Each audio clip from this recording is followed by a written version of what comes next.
നമുക്ക് അരുൺ ശങ്കറിനടുത്ത് ചോദിക്കാം വിവരങ്ങൾ. Arun, good morning.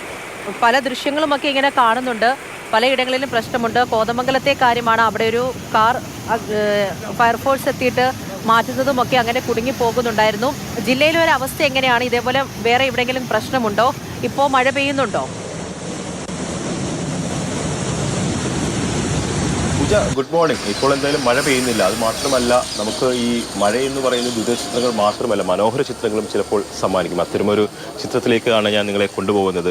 അതായത് ഞാൻ കൊച്ചി നഗരത്തിലാണ് നിൽക്കുന്നത്. കൊച്ചി നഗരത്തിൽ നിന്ന് എൻ്റെ പിന്നിലായിട്ട് കാണുന്നത് ഇപ്പോൾ പശ്ചിമഘട്ട മലനിരകളാണ്. കാരണം ഇവിടെ നിന്ന് സാധാരണഗതിയിൽ ഇങ്ങനെ പശ്ചിമഘട്ട മലനിരകൾ കാണാൻ സാധ്യമല്ല. ഒരു നിഴൽ ചിത്രം പോലെ ഈ ഫ്ലാറ്റുകൾക്കിടയിൽ ഇങ്ങനെ ആ പശ്ചിമഘട്ടത്തെ നമുക്ക് കാണാൻ കഴിയും. നമ്മുടെ ക്യാമറമാൻ നിഖിൽ ജോസഫ് പറഞ്ഞത്, കഴിഞ്ഞ കോവിഡ് കാലത്താണ് ഇത്തരത്തിൽ ഇവിടെ നിന്നുകൊണ്ട് ഈ പശ്ചിമഘട്ട മലനിരയെ കാണാൻ കഴിയുന്നത്. അതായത് അന്തരീക്ഷം അത്രത്തോളം തെളിഞ്ഞിരിക്കുന്നു എന്നുള്ളതാണ് ഈ കാഴ്ചയിൽ നിന്ന് വ്യക്തമാകുന്നത്. അങ്ങനെ ആ മഴ നമുക്ക് മറ്റൊരു മനോഹര ചിത്രം സമ്മാനിക്കുന്നുണ്ട്.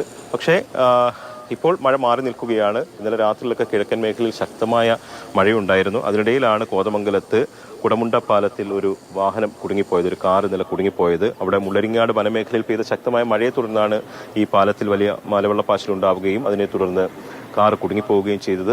വളരെ പെട്ടെന്ന് തന്നെ അഗ്നിരക്ഷാസേന എത്തി ഈ കാറിലുള്ളവരെയും കാറിനെയും രക്ഷിച്ച് എടുത്തിട്ടുണ്ട്. അതിനപ്പുറത്തേക്ക് മറ്റ് മഴക്കെടുതികളൊന്നും ഇതുവരെ റിപ്പോർട്ട് ചെയ്തിട്ടില്ല. ഇപ്പോൾ അന്തരീക്ഷം തെളിഞ്ഞു തന്നെ നിൽക്കുകയാണ്. ഇതാണ് കൊച്ചി നഗരത്തിലെ ഒരു കാഴ്ച.